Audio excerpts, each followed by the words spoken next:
Hi guys! Kamusta po kayo lahat? So ngayon nagagawa po tayo ng general reading.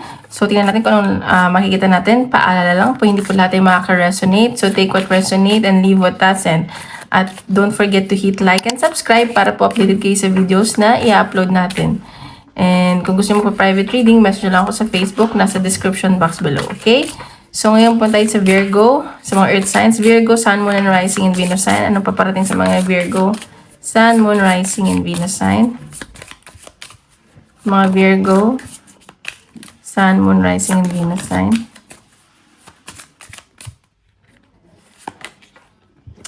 Okay, at ang mga Virgo, siguro may mga kailangan kayo pagdesisyonan, naguguluhan kayo kung anong tatahakin nyo siguro sa career to, or kung anong gagawin nyo sa buhay nyo ngayon.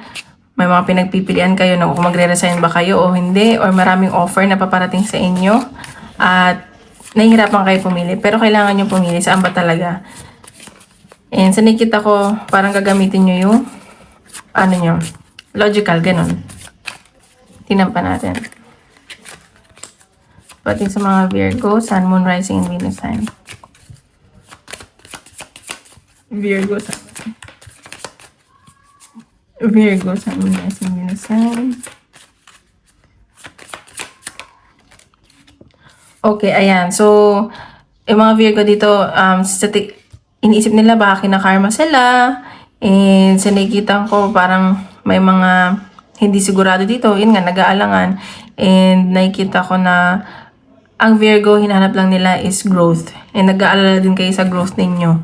Ayun. Parang feeling nyo kinakarma na kayo. Ano ba nangyayari sa buhay ninyo? Ganyan.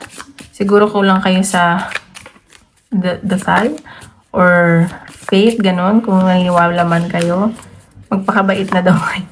Pero mababait naman mga Virgo, perfectionist lang. Yan pa natin napapakita sa Virgo, Sun, Moon, Rising, and Venus sign. Virgo, Sun, Moon, Rising, and Venus sign. Parang feeling na mga Virgo, minamala sila, ganun. Virgo, Sun, Moon, Rising, and Venus. Okay, ayan. So, may paparating na email or message sa inyo. Siguro, tawag dito, natanggap na kayo sa trabaho or tinatawagan kayo. At sa nakikita ko, matutuwa ka dito. Siguro, ayan nga, baka nga work to. And sa nakikita ko, parang, alam mo yung magiging in-demand yung mga Virgo, ganun. Matutuwa ka sa message na to.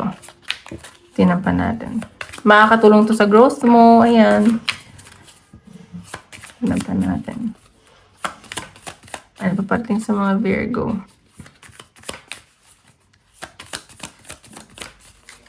Virgo. Okay, ayan no, may new beginning na paparating. Siguro may offer sa inyo, promotion, or natanggap ka sa trabaho nga mong ina-applyan. And nakikita ko, okay naman daw yung magiging kaperahan mo dito. Siguro mataas ang sweldo, ganyan. Ayan. Ace of Pentacles. Matutuwa ka dito. Kaya siguro, or maraming offer sa'yo na maganda ang offer, kaya siguro nahihirapan ka pumili. Yan pa natin. Ang Virgo. Virgo, Sun, Moon, Rising, and Venus sign. Ayan. So, sinasabi dito, may mga Virgo pa ditong babaero. Ayan. So, sinasabi dito, baka wag ka na masyado maging babaero, baka kinakarma ka na dahil dyan. Kaya naiisip mo na minamalas ka. So, wag ka na lang ganun. At may nakikita ko dito may taong nag-iisip sa'yo at nakakamiss sa'yo or may namimiss ka. Ayan. And baka magkita kayo. Kaya ng one night stand. Okay, ayan. So, Two of Swords. Meron ako, ayan, baka may paparating nga na mensahe sa inyo, email or text or message na magdadalawang isip kayo. Mahirapan nga kayong pumili. Ayan, no. Six of Wands. Pero may nakikita akong success sa mga Virgo. May pag-travel, may victory. So, don't give up daw. Ayan. Manalig ka lang. Ayan, no. Knight of Wands. Magiging masaya ka, may isa-celebrate ka. Pero ingat ka lang sa pagpirma ng kontrata. Like, basahin mo. At meron isang tao dito na parang may mga tinatago sa'yo. So, ayun, mag-ingat ka lang. So, tingnan pa natin. Anong possible message sa'yo ng universe? Ay, bilis ah.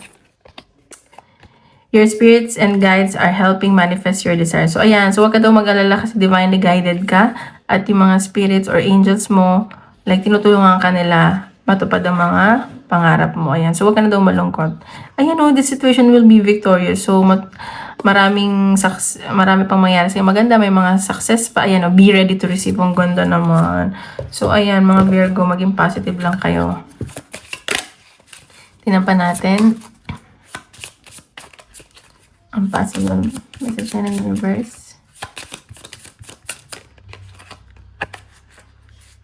Ayan, you deserve it. So, deserve mo daw kung ano man yung nangyari sa inyo maganda ngayon at mga mangyayari pa, deserve mo daw. Kasi mababait yung mga Virgo eh.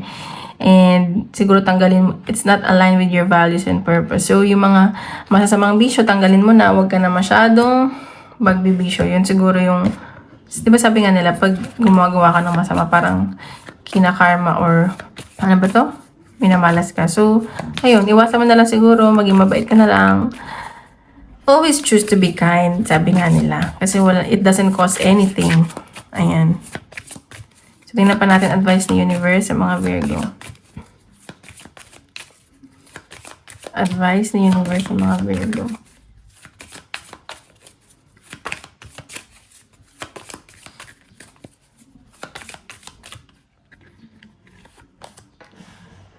You can be your own light. Ayan. So, sinasabi dito, hindi mo kailangan ng ibang tao para mapatunayan sarili mo. Ayan. So, huwag ka daw mag-alala. Like, be confident. And hindi mo kailangan ng ibang tao. Ayan.